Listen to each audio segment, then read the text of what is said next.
Hello, my name is Vasilios Kosmakos. I'm with the Simple Proctor World History Program. Today is March 9th, 2022.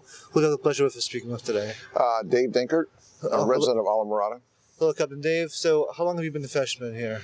I've been fishing the Keys since 1970, but I became a guide in 1994. Fantastic. So tell me a little bit about how the Keys have changed over the last couple of decades, right? So when you first started fishing, tell me about... Yeah, we first started fishing. It was like there was fish everywhere. The channels were cleared. There was grass all over the bottom. Florida Bay had an awful lot of grass. We could dive Florida Bay up to 1978. There was lobster back there. You had sea fans. You had everything. And today it's nothing but a desert. And why do you think it is? What's water quality? Water quality is off the charts as far as bad, and it's just killed the bottom and everything else. And who's causing that decrease in water quality? Is there any specific? I can't tell you a specific thing. I think it's a litany of problems that all came together. Like what? Yeah, like let's just say road runoff. The fact that they finally put sewers in down here, but it's a little too late, and you have seepage of that underground. We have algae blooms in the northeast part of Florida Bay coming down. It's just problem after problem. So tell me a little bit about what you do. Are you a charter fisherman, captain? Are you commercial? What do you do? I'm a backcountry captain. I take my clients to the backcountry, which is mostly Everglades National Park, but I also fish over here for tarpon, bonefish, permit, what have you. So what species has had the most noticeable decline throughout your career? The biggest thing I've noticed over the years is the fact that we're losing all the seagrass. Even the flats right here, very close to Keys, the grass is gone. We have a lot of sand and mud in there right now, and when the wind blows, it just washes away. And why is that important? Why is no seagrass an issue? Bad water quality. It all comes back to water quality. Well, specifically of seagrass, I mean, does it provide a habitat for fish, or what is it? Yeah, it's just like if you take into the desert. The desert doesn't have a lot of food for a lot of animals. Yeah. You get into the forest where you have all the growth and everything else, you have a lot of...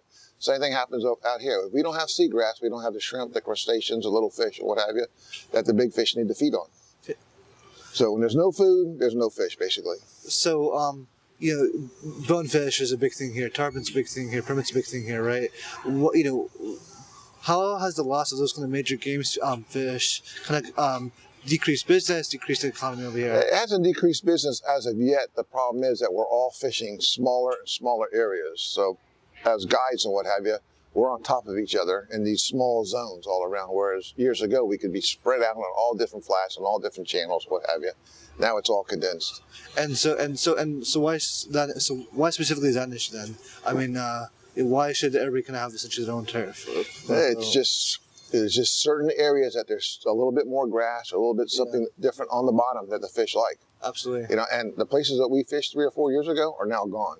So that fast. I mean, wow. It's disappeared. Yeah. Yeah. So talk about that a little bit more, right? So 3 or 4 years ago, I mean, that's super. I mean, that's nothing in terms of anything. Right? No, it's very fast as far as the decline in our fishing, what happens on this planet. But yeah, it's just you just see it year after year. The bottom is leaving. When the bottom is gone, the fish are gone. So and as someone that kind of grew up here, right? Fished all these years. I mean, how does it make you feel? I mean, I'm sad about it. It doesn't make me feel very good at all. The fact that we don't have what we used to have. And the problem with man is that we're reactive instead of proactive. So we'll never take care of the problem before it becomes, completely gone. And I kind of noticed earlier, right? You and other kind of fishermen kind of hanging out. I'm assuming you guys talk and exchange war stories, etc. Mm-hmm. What's kind of the general consensus between you and other captains? It's just we just know it's getting tougher and tougher and harder to fish. And some of us are on our way out. I mean, I'm at the age now, I'm not going to be doing this for too much longer. But the young guys are coming in, early 20s and 30s. They got a hard road ahead of them, a real hard road. And that's going to be very tough for them. And, what type of, a lot of people talk about conservation, right? A lot of people talk about, these different things. I mean, how do you as a fisherman think what is the best solution? What's the best way to mitigate these issues from your perspective as a fisherman? We can do all the conservation we want as far as the fish themselves. But if the fish aren't here and the numbers are supposed to be here, then conservation, to me, is not going to help that much because we're too far past it already. Is this something that fishermen can kind of take the lead on? Is this something that needs to be more done at the state level, policy level? I think we need to do more studies on why the bottom, what's wrong with the grass, why is our grass dying, specifically turtle grass, why is that gone, and what's causing it. And if we have to, I wouldn't mind even closing down areas. Just not fish it for years and years and see what happens, because we're at the point of no return right now. Wow. So for you as a fisherman to say that, I mean, that's a really big deal because Well, I'm watching it go down. It's either that or we're not going to be fishing these areas in the next 3 to 5 years. It'll be gone. We just won't have enough fish. Yeah. Wow, that's I watched the decline of fishing go from up here to down here, flatten out a little, and it's going down. It never comes back. It never comes back to what it was, ever. So a lot of people talk about conservation, right? But then a lot of people talk about, sustainability. What do those two words mean to you? Conservation, what? Sustainability. Sustainability has to do with the fact that if we can get the fish here, I don't want to have to produce bonefish or tarpon and everything else and release them out here. That's not the solution. We just have to change what we're doing, change the bottom. I don't know how the scientists are going to do it, but we have to do something to bring the fish. It's the same thing that happens on land. If you don't have the animals there, you don't have anything, and you got to grow something. We see what fires and floods and everything else does to the land, So what does conservation then mean to you? I mean, as a fisherman, right? Obviously, it's like. I still want to conserve what we have, even though it's a small percentage of what we used to have, but we still want to do what we can. We want to release all the fish unharmed. We want to do what we can. It's, whatever it takes to keep what few we have still here. And a lot of people talk about sustainable development. It's kind of a loaded word. As a fisherman, how do you manage a resource, right? So you can continue making money, right? Putting bread on your table, but also allowing there to be. Well, we manage a resource by not taking fish. Yeah. I mean, I take like 3 or 4 fish a year at the most, for my customers. Otherwise, it's catch and release. Oh, really? So yeah. So I mean, we do that just so that we have that fish we can catch him 2 or 3 weeks later.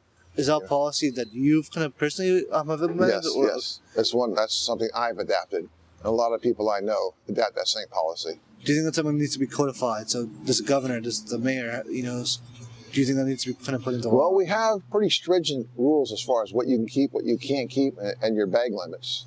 So it's just a matter of, see what we're doing. Uh-oh. Sorry.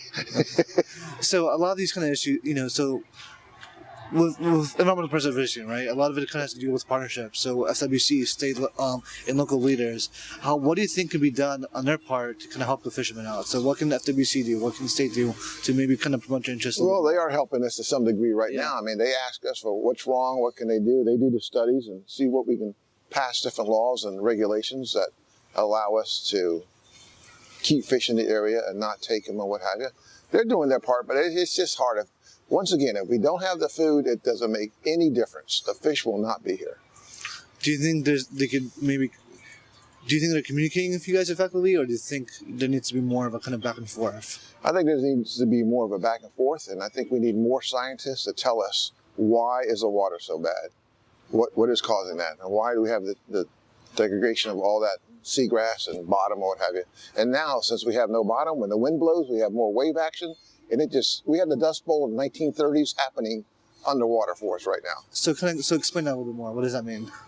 If you have no bottom, you have no grass, it doesn't hold the sediment and with sand and mud and what have you down there. So now when the grass is gone, the current comes in, we have big wave action, it just rolls the bottom. And you can see the rolls of mud out there. And it washes away basically the topsoil.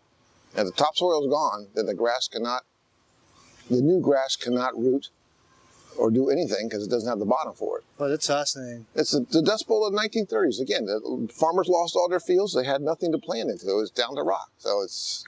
Wow. Land and water work the same way. It's the exact same thing. Just one's under one median, we're above it. That's all it is. Well, that's incredible. I mean, what a fascinating perspective. And so as a result of that, right, like kind of was mentioning earlier, you're seeing the decline of all these major species. It's like how do you think that's driving seafood prices up? How do you think that's driving kind of other kind of commercial aspects? The prices are going up just because of what's happening to our economy right now, but it's just harder. The Keys used to be a fantastic place to fish and what have you, and we're just losing it, and we're losing the allure of the Keys and the fishability we had down here and all that. So it's getting tougher and tougher for us. And Florida is known as the fishing capital of the world, right? What does that mean to you, that phrase? Well, it's still one of the few places that no matter what direction you go, you can catch fish, whether you're sailfish or offshore fish, dolphin king. Go back here for snook, redfish, say by the Keys here for tarpon, bonefish permit. So it's still one of the greatest places in the world to catch different species. It's just that it takes a higher skill level for the anglers to catch it now because there's not near as many around.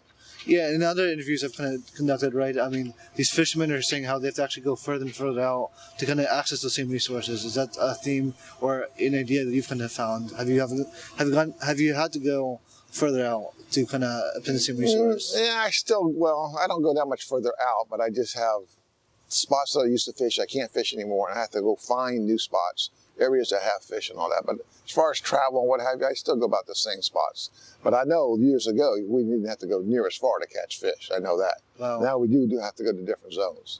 And and kind of explain the difference a little bit about what you do as opposed to a commercial fisherman. I can't speak on behalf of commercial fishermen because I don't know exactly what they do other than they go out and try to get the fish. But they aren't doing any commercial fishing in the park, Everglades National Park, so that's not a problem for us. They don't commercial fish any permit tarpon bonefish around here or mangrove snapper or anything, so that's all happening offshore. And you're mentioning a lot of the work you do in Everglades, right? This is obviously saltwater, right? We kind of, the Gulf's here, the Atlantic's there. The Everglades, though, right? Kind of explain the difference in that habitat. So how is this body of water different compared to the Everglades? Well, the Everglades has a lower salinity normally because we have more rainfall coming, in the summertime. And at the same time, we're having a few more areas that have fresh water being flushed down since they've done the trail and what have you, and we have a little bit more water coming down. So the salinity is lower back there. That kind of separates the fish. Our fish here aren't the same as those fish back there because of water salinity. So, give me some examples about the fish you'll find here as opposed to Everglades. Well, we're at 34 to 36 parts per thousand on salt here. Okay, you get into the park, and you can get into the mid to low 20s at certain times during the year. Okay, and so it's a lot more influence of fresh in there, and that keeps the snook happy, especially the juvenile tarpon, and even bonefish. Bonefish go up into. Oh, really? Oh, yeah, bonefish go up to low salinity levels, yes.